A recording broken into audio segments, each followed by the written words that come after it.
Assalamualaikum warahmatullahi wabarakatuh. Salam jumpa kembali untuk seluruh sahabat-sahabat YouTuber, sahabat media, serta para pemirsa dan para pendengar, para penggemar setia di seluruh tanah air Indonesia, di Jagakarsa, Jakarta Selatan dan sekitarnya, dan termasuk sahabat-sahabat di luar di sana. Semoga senantiasa kita tetap dalam lindungan Allah Subhanahu wa Ta'ala. Di sini saya pribadi, Bung Jepri, selaku pemandu pembawa acara Radio RS yang ada di channel Asada Muda, kembali untuk Anda dalam acara tanya jawab seputar dunia lain dengan tema religi di bulan Syawal adanya.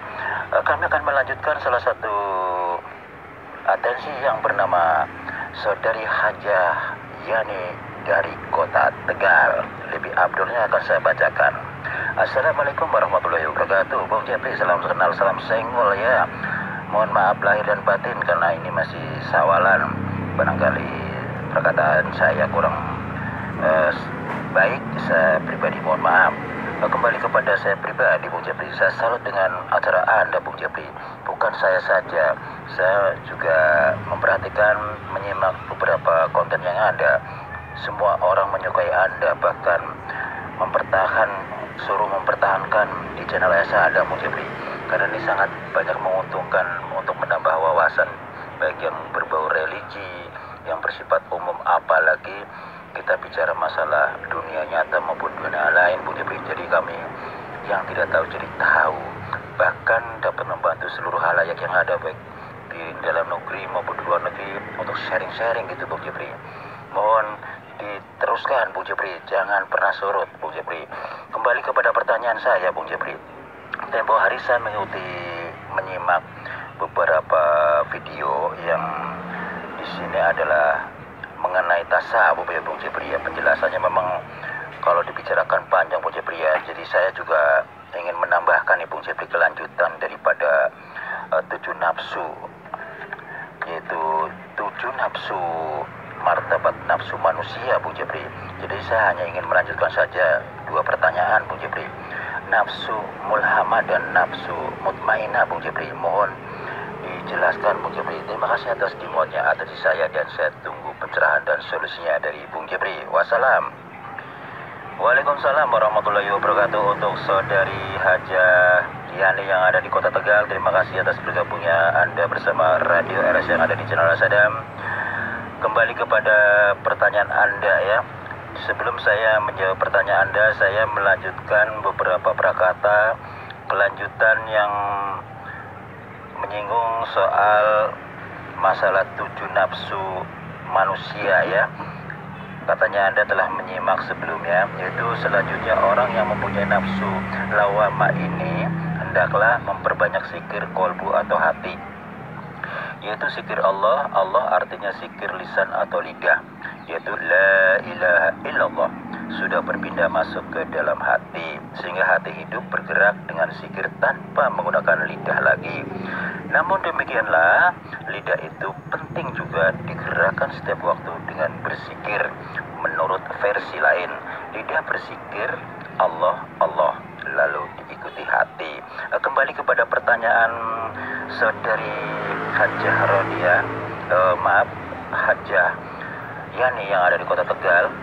Nafsu mulhama, apabila sifat-sifat yang tercela pada orang nafsu amarah dan lawama berhasil dilenyapkan menurut cara kehidupan orang-orang tasawuf atau sufi, maka bertukarlah derajat nafsu amarah dan lawama tadi menjadi mulhama. Nafsu mulhama ini ialah nafsu yang sudah menerima latihan beberapa proses kesucian dari sifat-sifat hati yang kotor dan tercela itu melalui tarekat sufia. Firman Allah, wa nafsin wa ma sawwaha fa'alhamaha fujuraha wa taqwaha qad aflaha man zakkaha wa qad khaba man dassaha. Dan jiwa serta penyempurnaannya atau ciptaannya, maka Allah mengilhamkan kepada jiwa itu jalan kefasikan dan ketakwaan. Sesungguhnya beruntunglah orang yang mensucikan jiwa itu, dan merugilah orang yang mengotorinya. Asyam 7-10. Sifat-sifat yang timbul dari nafsu mulhama ini antara lain, yang pertama tidak menyayangi harta benda atau pemurah. Yang kedua merasa cukup dengan apa yang ada, qanaah. Yang ketiga mempunyai ilmu laduni, yakni ilmu yang dipendap ilmu, saya ulang lagi yang ketiga ya, mempunyai ilmu laduni, yakni ilmu yang diperdapat dari ilham. Yang keempat timbul perasaan merendahkan diri kepada Allah atau tadarru. Yang kelima taubat memohon ampun kepada Allah dari dosa yang telah dikerjakan. Yang keenam sabar dalam segala hal yang menimpa. Yang ketujuh tenang menghadapi segala kesulitan. Yang kedelapan dan lain-lain sifat yang terpuji. Barang siapa yang telah merasa yakin dengan sifat-sifat tersebut untuk kebaikan diri dan masyarakatnya, maka itulah buktinya dia termasuk dalam martabat nafsu mulhama. Dan boleh dikatakan dia baru mulai masuk ke batas makom wali, baru mulai mencapai fana, tetapi belum begitu teguh dan mantap karena ada kemungkinan sifat-sifat terpuji itu akan lenyap dari dirinya. Karena itu orang yang telah mencapai martabat nafsu mulhama ini hendaklah memperbanyak zikir syir atau rahasia, yaitu zikir hu. Ketika berzikir hendaklah menghadirkan wujud Allah yang mutlak, karena tiada wujud yang mutlak melainkan Allah. Dengan demikian berarti dirinya telah fana dalam kebakaan Allah semata-mata.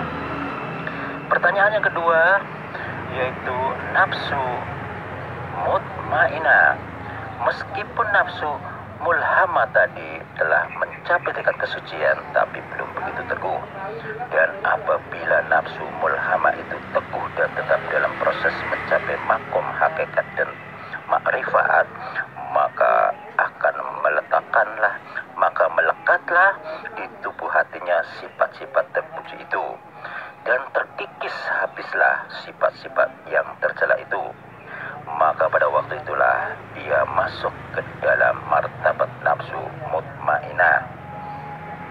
Nafsu ini adalah sebagai permulaan mencapai derajat sufi atau wali.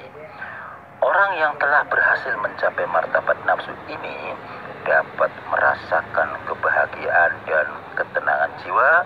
Karena itu Allah berfirman, ya ayyatuhan nafsul mutmainah, irji'i ila rabbiki radiyatan mardiyatan fadkhuli fi ibadi wadkhuli jannah. Hai jiwa yang tenang, kembalilah kepada Tuhanmu dengan hati yang puas lagi diridhoinya, maka masuklah ke dalam jamaah hamba-hambaku dan masuklah ke dalam surgaku. Surat Al-Fajr 27-30. Di antara sifat-sifat kerohanian yang timbul dari nafsu mutmainah ialah yang pertama pemurah dan selalu tak punya uang dan di tangan karena suka bersedekah. Yang kedua menyerahkan diri kepada Allah atau tawakal. Yang ketiga bersifat arif dan bijaksana. Yang keempat kuat beramal dan kekal mengerjakan ibadah. Yang kelima mensyukuri nikmat yang diperoleh dengan membesarkan Allah. Yang keenam menerima dengan rasa puas apa yang dianugerahkan Allah atau ridho menerima qada dan qadar. Yang ketujuh takwa kepada Allah atau tawakal.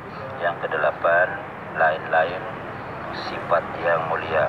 Orang yang telah mencapai martabat nafsu ini senantiasa merasa hatinya seolah-olah berada bersama-sama Allah atau ma'allah, dan biasanya akan nyata kelihatan hal-hal yang di luar biasa keramat pada dirinya, misalnya mendapatkan ilmu tanpa belajar atau ilham karena keadaan hatinya tetap kepada Allah, sehingga dia dapat mengesan rahasia-rahasia dari luh mahfuz.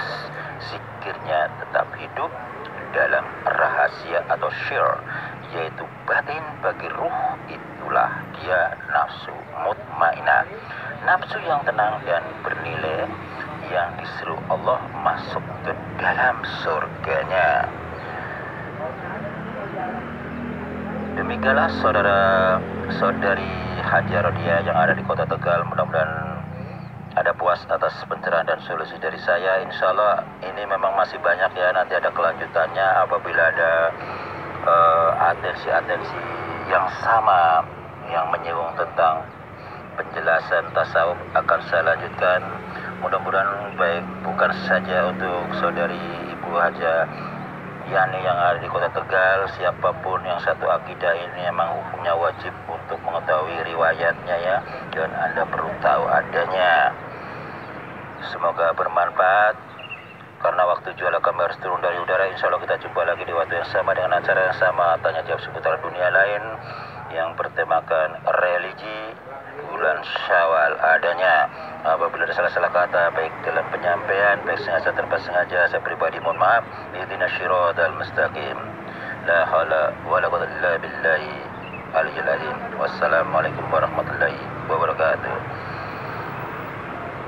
Subhanallah walhamdulillah, subhanallahil azim, subhanallah walhamdulillah, subhanallahil azim, subhanallah.